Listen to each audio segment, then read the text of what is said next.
Добрый вечер. В эфире информационный выпуск Амшик Шара. Я и мои коллеги расскажем вам о главных событиях дня. Сегодня в выпуске. В Министерстве экономики пристально следят за текущими процессами на топливных рынках Абхазии и России. В Пицунском храме открылся 9-й международный фестиваль, в рамках которого в республику приехали органисты практически со всей России.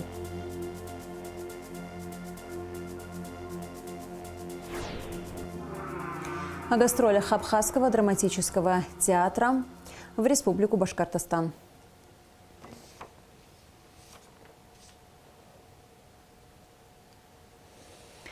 Премьер-министр Александр Анквабе и глава миссии Международного комитета Красного Креста в Абхазии Родриго де Резенде обсудили вопросы взаимодействия миссии с местными властями.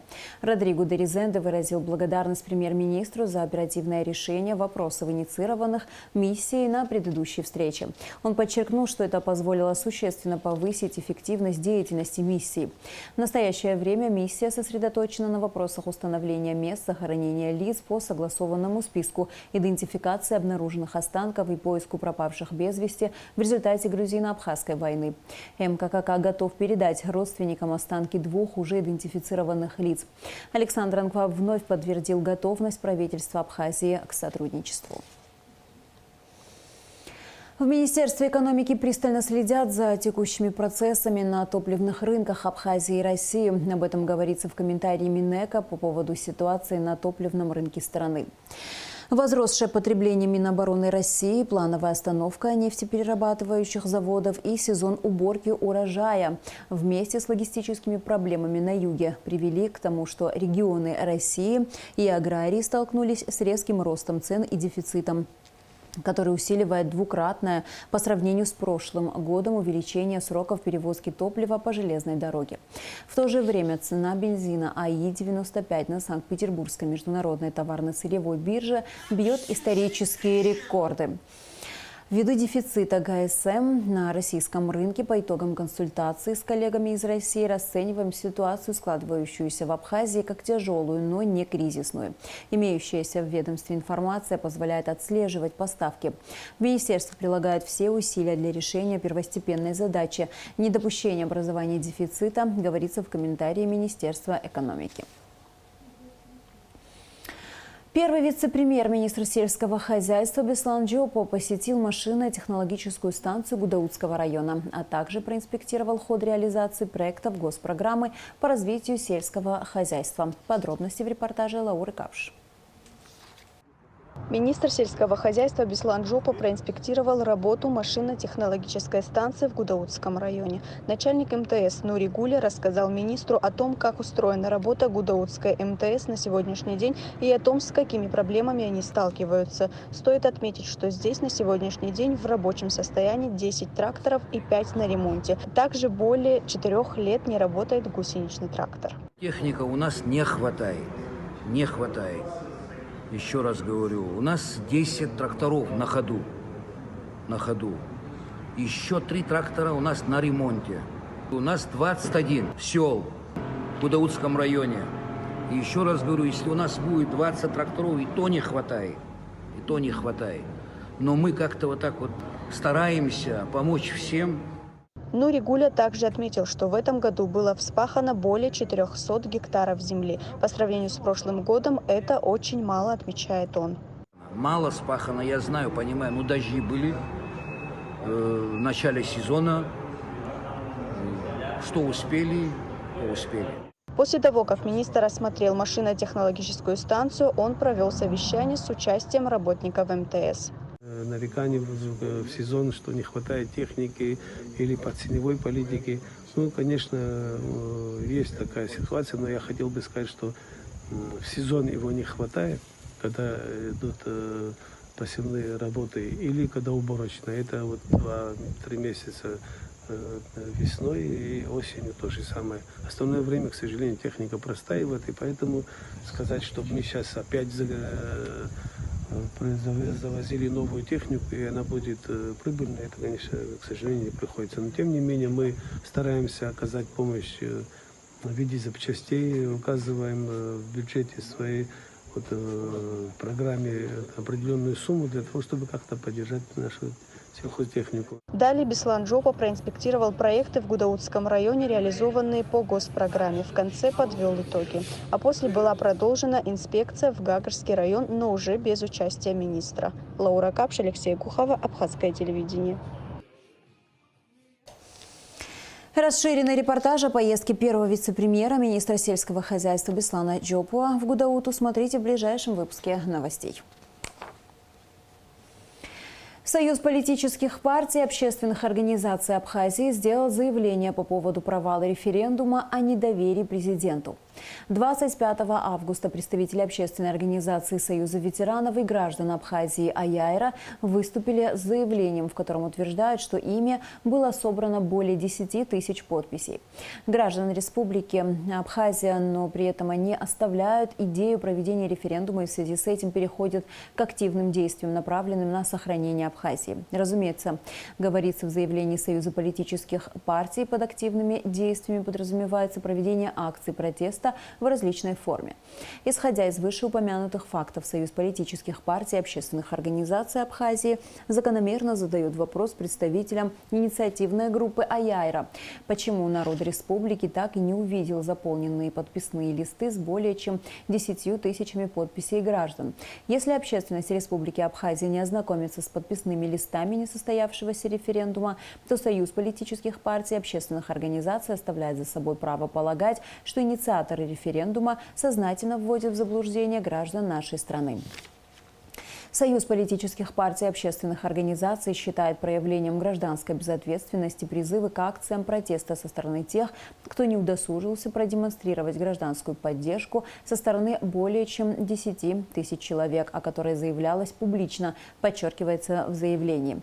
Провал референдума о недоверии к президенту Аслану Бжане однозначно указывает на то, что граждане нашей страны не доверяют как раз-таки организаторам референдума.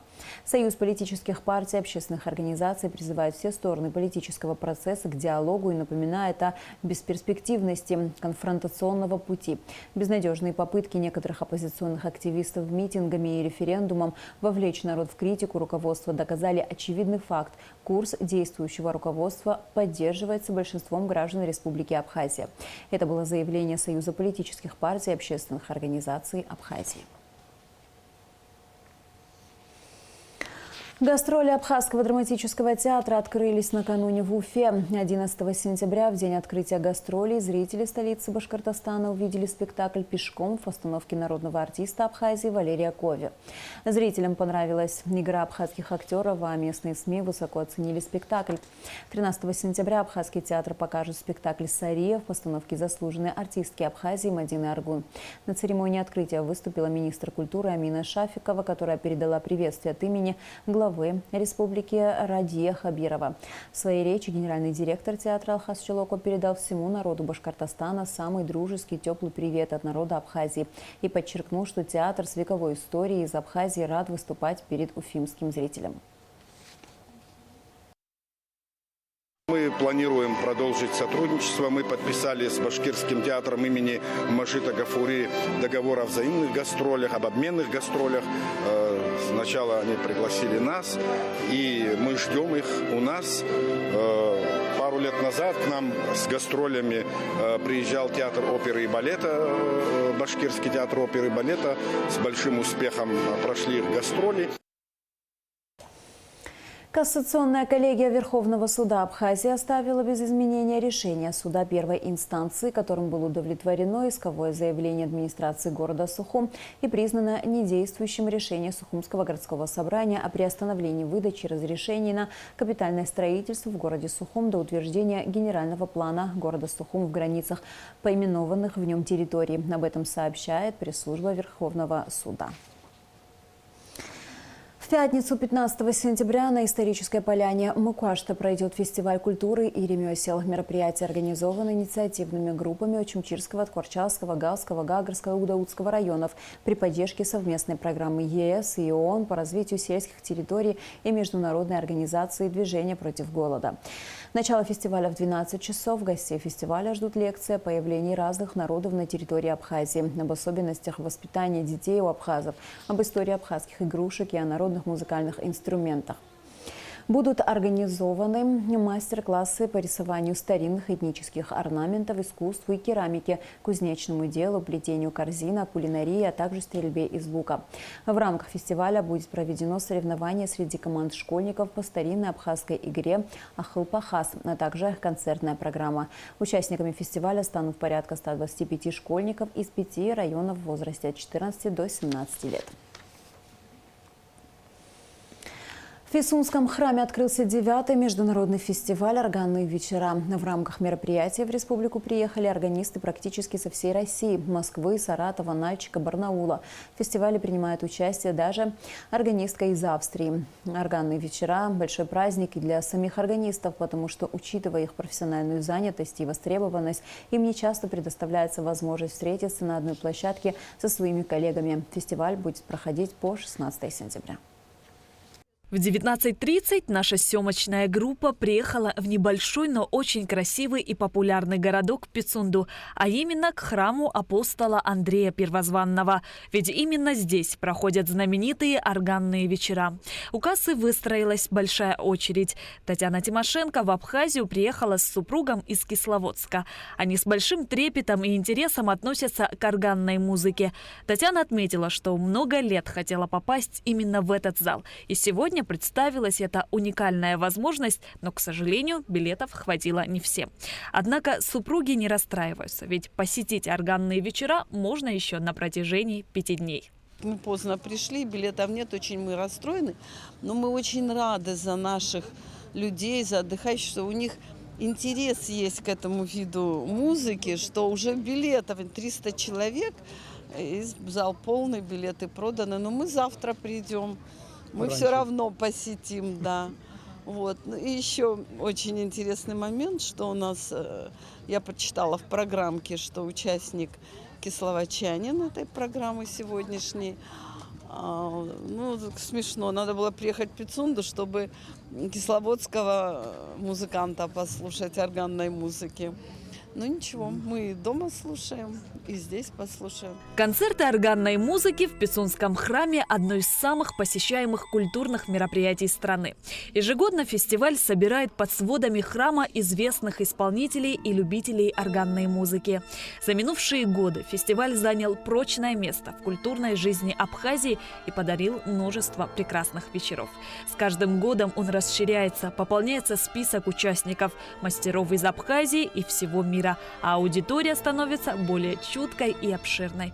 9-й фестиваль «Органные вечера» был открыт композицией «Абхазское капричио», обработки народных мелодий в переложении для органа. Автор – солист Абхазской государственной филармонии, заслуженный артист Абхазии Лука Гаделя.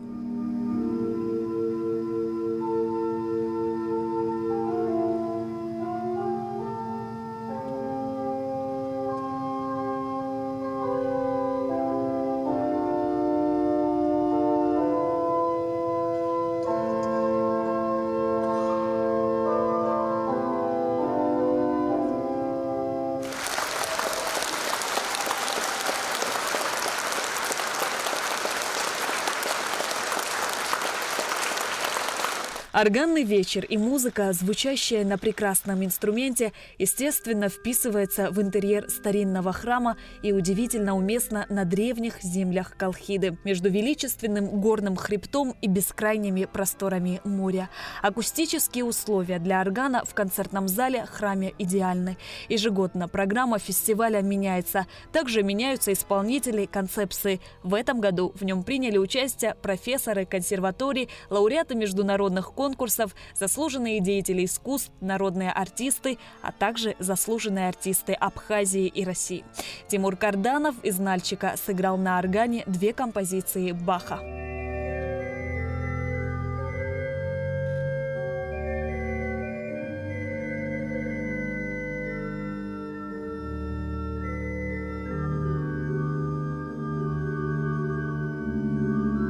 Сергей Будкеев – участник фестиваля «Органные вечера» с 2013 года. Он не только играет на органе, но и настраивает, обслуживает инструмент. По его мнению, фестиваль – крупное событие не только для Абхазии, а для всего восточноевропейского региона. Здесь собираются лучшие музыканты, звучит прекрасная музыка. Особенно хорошо, что это вот как раз в Пицунде, благословенный край. И все это благодаря Марине Николаевне Шампа, потому что она и организовала, она восстановила этот инструмент после тяжелых времен. И благодаря ее усилиям проходят концерты практически каждый день в летнее время. Вот начиная с мая и кончая октябрем. И она внесла огромный вклад в развитие органной культуры вообще региона. «Аве Мария» – великая молитва, обращенная к небесам. В ней восторг и надежда, веками пробуждавшие самые светлые чувства. Не случайно композиторы разных стран и веков в непрерывных попытках постижения красоты и гармонии искали мелодию к ее словам.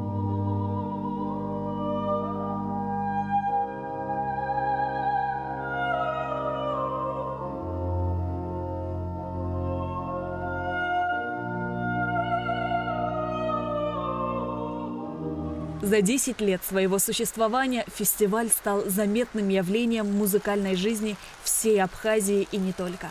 История фестиваля гораздо продолжительнее, чем кажется на первый взгляд. Нынешний фестиваль является преемником международного фестиваля органной музыки, учрежденного еще в 1977 году и проводимого по инициативе Леонида Сахарова-Ройзмана, известного российского органиста. Фестиваль под руководством Ройзмана стал проходить через 2 года после установки органа немецкой фирмы в стенах Пицунского храма и проводился вплоть до 1992 года. После капитального ремонта, который удалось осуществить только в 2011 году, по инициативе художественного руководителя органного зала народной артистки Абхазии Марины Шамба в эти стены вернулся и ежегодный фестиваль. У нас Семенов неоднократно приезжал сюда выступать, это профессор Московской консерватории, потом Кривицкая, не первый раз, вот сегодня она будет участвовать в этом концерте. Первый раз приехал с Северного Кавказа, гость наш, первый раз приедет еще из Саратова, из Москвы тоже одна участница нашего фестиваля. Так что они меняются. И мы богаты тем, что наслаждаемся в таком маленьком зале такими шедеврами музыки классической, которая звучит здесь, и слушатели уходят довольны, и музыканты находят очень такой хороший настрой у них, и все рады приезжать сюда и выступать. Устойчивый интерес к органным концертам широчайших кругов слушателей свидетельствует о том, что международный фестиваль «Органные вечера» в Пицунде без сомнения становится одним из значительных очагов развития органной культуры. Зовут меня Татьяна Степановна Звягинцева. Я прибыла из Санкт-Петербурга. 2-й год посещаю Пицунду. Мне очень здесь нравится. Море очень. На органе мы 2-й раз были в том году, в этом году. Нам очень нравится. Все прекрасно. Все проходит очень великолепно, очень красиво. И я всегда с радостью прихожу в Пицунский храм послушать органную музыку. Мне очень нравится. Я пришла со своими подругами, они тоже не в первый раз. И мы каждый раз ждем начала сезона и с удовольствием приходим слушать ваших прекрасных исполнителей. Я хожу в храм, начиная с 1988 года сюда. Ну, когда началась война, 1992 год, и до 2002 года мы не приезжали. И вот с 2002 года мы не пропускаем ни одного года. И приезжаем, и первое, что делаем, конечно, мы попадаем на фестиваль. То есть он давно-давно с советских времен идет, совершенно необыкновенный фестиваль и чудо.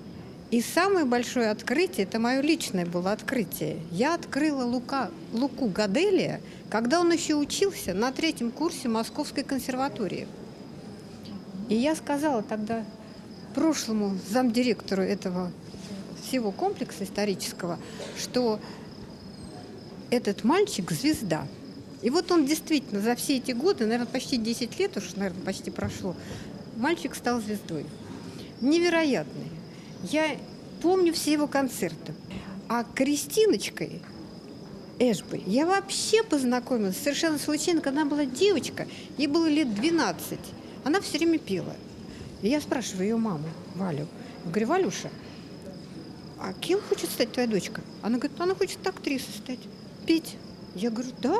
И вот представьте себе, проходит много-много лет, из этой девочки вырастает прекрасная певица. Я попадаю сюда и вижу афишу. Кристина Эшби. Думаю, ну не может быть таких совпадений. И состоялся такой невероятный союз Луки и Кристины. Ежедневно по 16 сентября в Пицунском храме будут проходить по 2 концерта в 17:00 и 20:00. А завершится фестиваль большим гала-концертом. Шазина Ханаго, Инал Гвинджия, Абхазское телевидение. В Сухуме завершился республиканский турнир по теннису памяти работника физической культуры Рубена Делиняна. В турнире принимали участие 77 спортсменов от 9 до 17 лет из городов и районов республики. Среди спортсменов 9-10 лет первые места заняли Леонель Кирия и София Тарба. До 13 лет победителями стали Сабри Нанба и Мелания Гумба. До 17 лет первые места заняли Сабри Нанба и Ева Бетинашвили. Среди взрослых первое место занял Саид Бебия, второе – Тимур Ласурия, третье – Сабри Нанба. И в завершении выпуска о погоде. По сообщению гидрометцентра, в среду 13 сентября ожидается переменная облачность, временами дождь разной интенсивности, гроза. Температура воздуха ночью 10-15, днем 18-23 градуса. Температура морской воды 28 градусов.